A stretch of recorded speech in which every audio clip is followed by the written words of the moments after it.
Welcome to another episode of Hidden Heritage, where we follow the breadcrumbs to discover more evidence of who were the only American Indians that inhabited the Americas and that are still here till this day now before we dive into the rabbit hole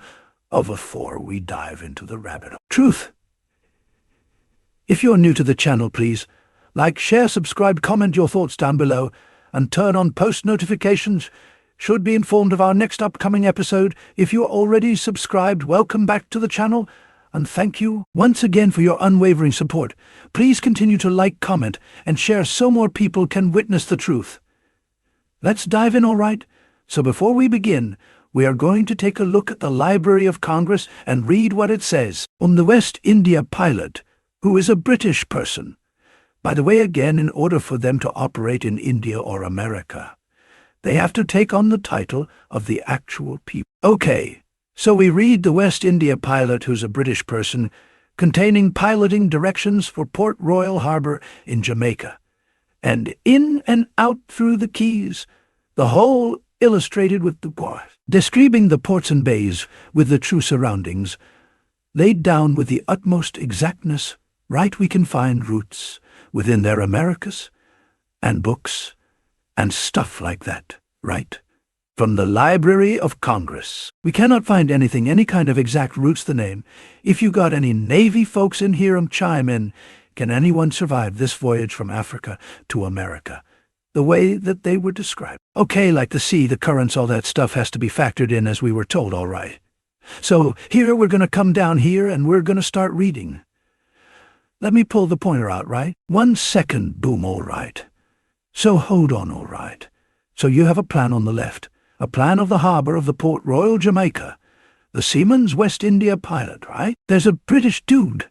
Took our title in order for them to work there and live there, same with Americans. Applied to the copper color races or Indians. Now applied to the Europeans. Okay, same concept, so Seaman's moving on Seaman's West India pilot. Continued then. We have the direction from the Port Royal to Kingston, Jamaica, Kingston Harbor. Excuse me, directions for Port Morant Harbor. Then you go down to plan of Bluefields, Harbor, Jamaica, again. Then directions for Lucia Harbor, St. Lucia, or plan of Lucia Harbor, Jamaica. Sorry, and then Jamaica again, going to Jamaica Windward Passages and Hispaniola now. That's where we're at the Windward Passage. Then we go to plan du Cap Francois. I don't know. I just pronounced that, corrects me from wrong, sailing the leeward. Came on Brac. Then we got Cape Corrientes, Cape Saint Antonio. Okay. And we got Jamaica again. Going down to Yucatan, Honduras, Costa Rica. Then we got sailing to Belize. Okay, continued. Then we got sailing from direction from River Belize to Bay of Honduras. Okay. Let's go again over here, Black River Mosquito, right? And then we got sailing to Port de Omoa, and then sailing again here as well. And then we have sailing to River Dulce, and account for Island of Rotan, right here. Harbor Mosquito shore directions then. We have Black River to southward, and then there Black River to southward. And then there, again then we have the South Keys, and then we have directions for sailing the keys and shoals of the south side of Cuba. So now we're headed to Cuba, right? Cuba. What else is getting this? Is Port au Prince as a Haiti. Then we got directions to Puerto Rico to Jamaica, then Jamaica, Puerto Rico again, to St. Dominique, yeah, that's in Puerto Rico. I guess then Jamaica to Spanish, Main Jamaica to Honduras, the air, latitudes, longitudes, right, the waypoints. Then we have this going to North Carolina. Okay, you know I'm saying so they go back and forth between North America, Central America, South America, and India Islands. Yeah, and then when you click on some of these, right, the West India pilot, which is a British dude, tells you like, which areas to avoid because of the corals and the reefs and stuff like that, the rocks, and then like the hurricanes and all that good stuff. So it's like super detailed when we're talking with India, the Americas, right? But you can't really find anything in the Library of Congress from anyone about from Africa to America. And we're going to try to break that down, too, all right. So let me pause. And then so we can see if it actually says where this do. Yeah, it says it right here. Hold on, all right. All right. So it says the West India pilot containing piloting direction for the, Port Harbor in Jamaica, in and out through the Keys. Notice that they say anything about them going to Africa, of them coming from Africa. Okay, so there. They go in and out for the America. The Americas are Central America, the West India Islands. North America, you see, North Carolina was up there, South America, all right? And then you see the summary. It says Captain Joseph Smith Spare was an Andres Marina, who spent many years in Central America and the Caribbean, and he created detailed maps and guides based on his personal experience, all right? In 1766, he published the West India Pilot again. He's not Indian, okay? He's an Englishman, right so? And so he published West India Pilot, containing 13 maps and detailed navigation, no instructions for passes between Caribbean ports, and expanded editions, with 26 maps, appeared in 1771 Spear. Instructions to mariners were practical and straightforward. Okay. They pointed out hazards to be avoided, like I said, such as rocks and shallow waters, and advised captains on how to sail and anchor along the various coasts, and how to leave and enter different post ports. Okay, you don't find that type of detail from anyone coming from, Africa to America, especially if they're talking about millions was brought here and, yeah, whatever, all right. So again in 1700s, this guy from New England telling the other captains how to travel in and out with the prisoners of war, right? And let me, here's a permalink right here. If you want to cite, Chicago-style pause to read and copy, or whatever a pastyle, Meunier style. All right, so there you go. This is all over the place, but I want to show you where we did 'em. So watch this video if you haven't watched it. Not this one you're watching now. This other video we break it down even more. All right. This other video, we break it down even more. Video right here. It's in the playlist, go check it out. It's called We Are the American Indians, a very in-depth showing who the real people are and all that good stuff. They even show you pictures, as you can see right here, pictures, all that good stuff. All right, so let's roll. Let's continue, all right. So we come to their own website, right? And then you see the African continent. Well, watch what happens when we click on time-lapse, and you're going to see which continent most of the people, the movement is going. So you're going to see a bunch of American Indians within the Americas. All right. So let's see if we can do something here. All right. Hold on, so let's see. All right. Apologize, no. All right. So let's see. All right. So you see the counter. Right, I hope you guys are seeing this well enough. So maybe I make it a little bit smaller, hold on. I think that should be good, right? All right. So check out the movement. Okay, now the whole thing is about over here. All right. It's over here that they try to tell us, but look what's going on here. Okay. Look at it up and down within the Americas, like a figure 8. Right up and down for decades, years. So weird, right again. They told us about this one, but let us know in the comments below.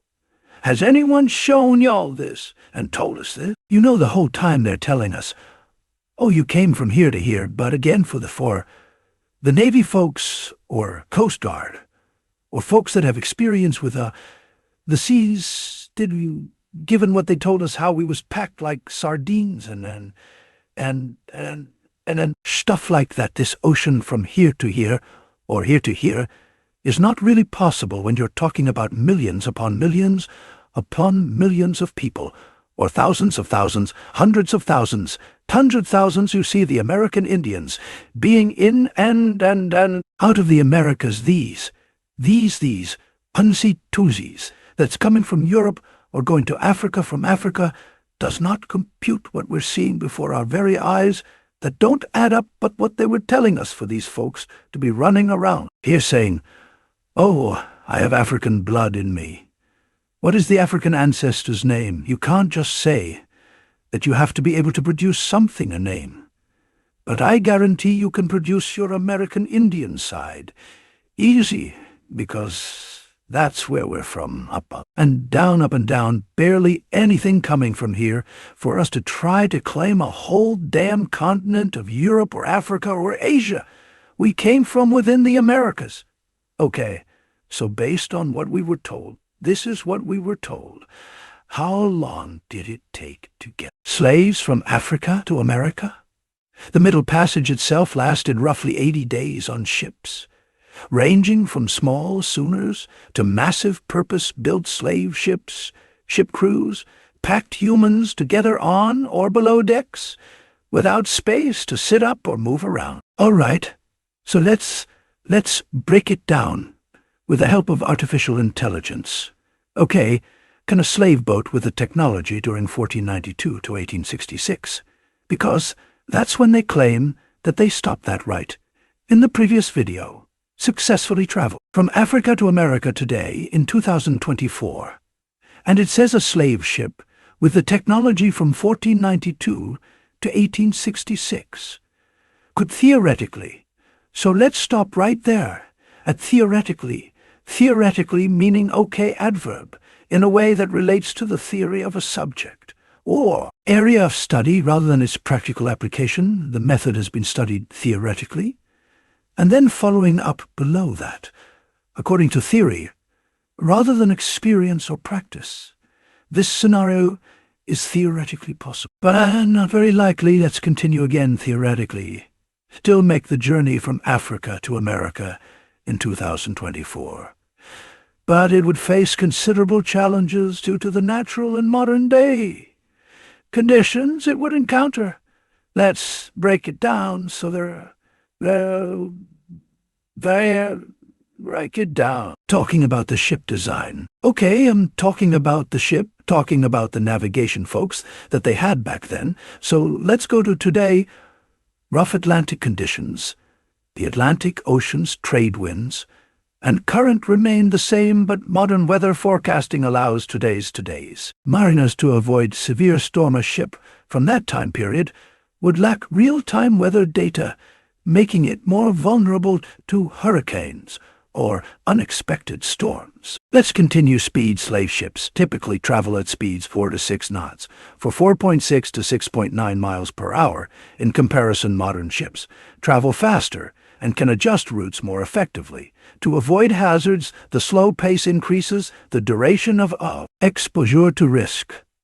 Let's continue. Survival on the ship.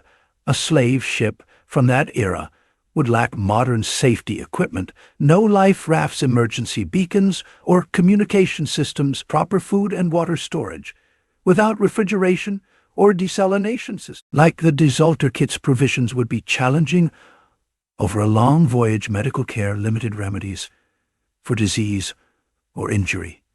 These shortcomings would increase the likelihood of fatalities. If anything went wrong during the voyage, the whole thing was wrong, right? Because it's a theoretical, it could happen. Let's continue all right here. The legal and regulatory issues. We're going to skip that, okay?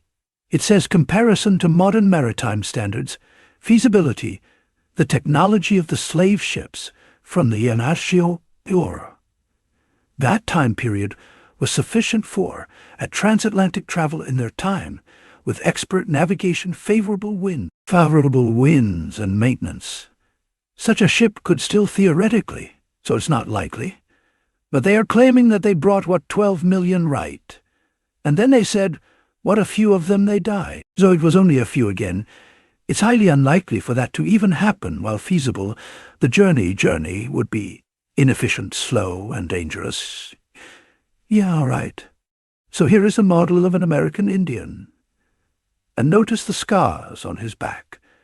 And look at his facial features, skin complexion, phenotype, body type, nose, lips. And look at his hair.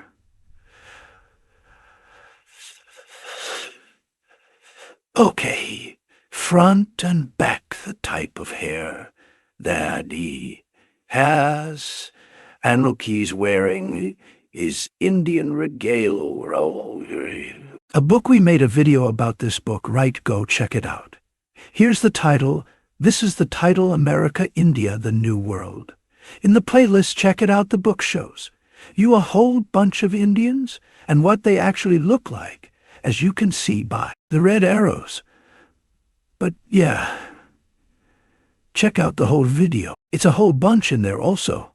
For example, when we have here, we have an American Indian, right, vintage applehead doll. And you see her phenotype, facial features, skin complexion, what she's wearing. She's wearing her Indian regalia, her American Indian regalia. Check out her hair. Okay. So this is who we are. This is the truth. It doesn't matter what we believe, what we feel. What we feel, the truth is the truth. Right. We cannot be anything other than an American Indian. It is authentic. It is correct. And that's just the truth, right? Because we're going to show you some maps before we do that. We have another vintage American Indian, right? And here's another angle. Okay, you see the phenotype, facial features, nose, lips, hair, and the American Indian regalia, all right. So this is going to be another reason why we are the American Indians. It's going to break it down for everyone all. Right. So a little quick stop before we show you some more maps and break it down why we are the American Indians. We've shown you that how they look in Canada, in North America, USA, in Central America, in the West India Islands, or West Indies, showing you what they look like in South America, all the way down, all the way up, all the way down. Okay, so map of the Indian tribes, North America paying special attention to 16 to 1800. Because we're going to show you some maps of America-India. Okay, all right. So let's read on the map of the Indian tribes of North America. About 1600 on the Atlantic, and about 1880 westwardly. And you see it says Muskogees or Creeks chatters. In Georgia, Alabama, Seminoles. In Florida, okay, Cherokees, and all like good stuff. And then you see up here as well, and it says, but you have the Blackfeet Indians right here, so. Let me get my pointer out so you can see it all right.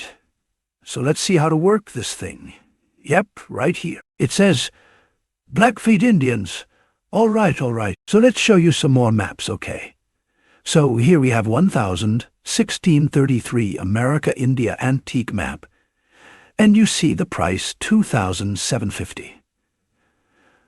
Okay, reason we bring this up is because there's been a lot of misinformation out there that, okay, America was Egypt, or Tartaria, or rule by the Moors, or the who else, the Israelites, the Hebrewites, the Shebrewites, the Negroes, right? All that stuff is false, due to the simple fact that if you put it in the auction, there's anything other than America, India, it won't sell.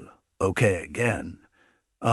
Antique maps and books, America and 1600s, again, America, India. Okay, and you see down here the price. And it has a conversion rate for us dollars and pounds again. You cannot sell at an auction anything other than authentic stuff. So this is why we are. Correctly, the American Indians, they see how they are selling our likeness online as American Indians, and not selling us online as Jews, Hebrews, Israelites, Moors. What else? The Sun people, whatever, Tartarians, whatever American Indians. That's who we are, okay?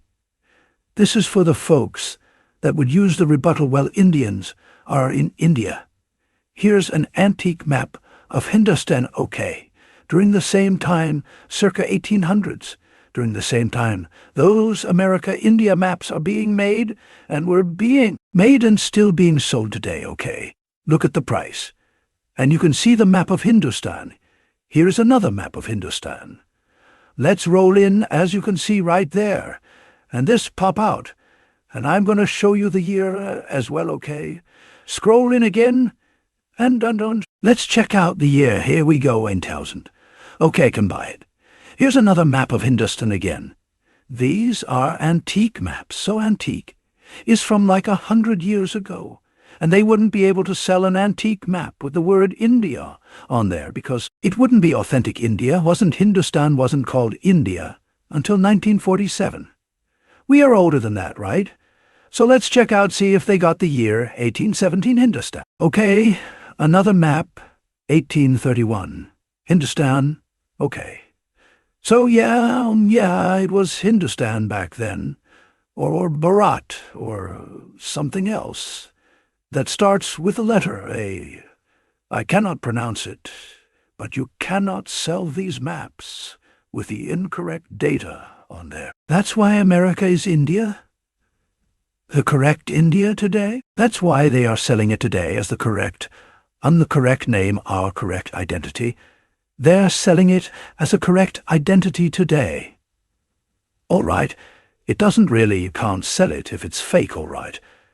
So here is a bonus map from, I guess, the 1500s, 1900s, and as you can see, let's pop this out. Let's see if we might so you can see the top of your screen. It says Le Tablis, use a pointer, all right. So right here, Le Tablet, this new, I'm not going to butcher that okay right here. So we're going to scroll down and see what it says in French, and then we're going to translate it in English. And read what it says again. This is 4,600 euros. As you see it, conversion from pounds to and dollars, right? So let's take a look at what it says in English. As you can see, its translation reads, hold on, I'm right here. The table of 9, which are called islands of the Western India, for various purposes, 4,600 euro, $5,000. In US 3,000, so let's look at the map, oops. Sorry, let's pause that, all right.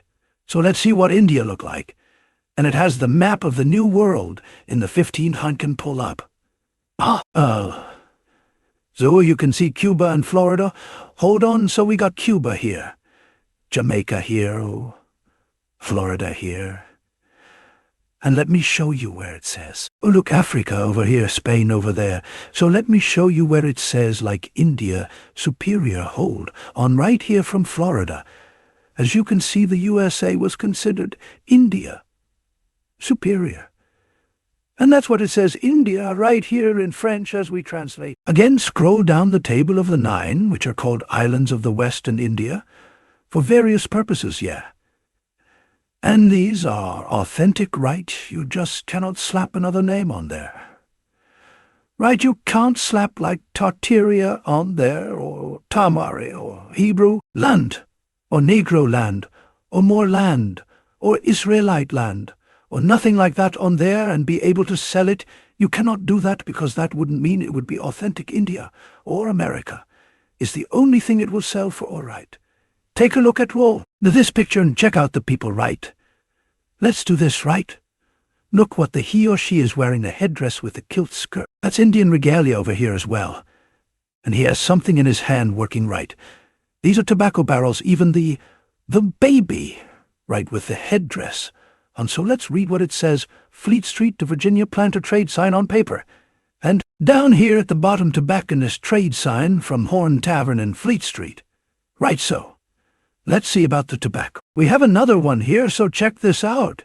You see the phenotype facial features, the hair body type, right? And Cot Tot Amsterdam. Okay, smoking the tobacco or whatever he's smoking. But he clearly resembles us, right? Right, so couldn't find this on the internet. So we had to ask artificial intelligence, who is this person? Check it out, so. We asked I like a vague, non-leading question, right? Just, hey, what is the identity of this person? The image you provided appears to depict an illustration of an individual in a colonial or historical setting, possibly associated with the production or trade of tobacco. Given the presence of the pipe and the other item, the figure likely represents a stereotype image of an enslaved person or an indigenous figure, which was commonly used in historical advertising, especially for products like tobacco, coffee, or sugar that were linked to colonial economies and economies. Excuse me and slave labor. Okay, so we're not going to brush past this enslaved person or indigenous figure.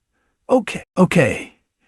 Indigenous to which continent? So we are very vague when we ask the question. The individual in this illustration could represent an indigenous person from the Americas. European colonial advertising often used images of indigenous American people to symbolize products like tobacco, which were native to the Americas and cultivated there before being exported to Europe.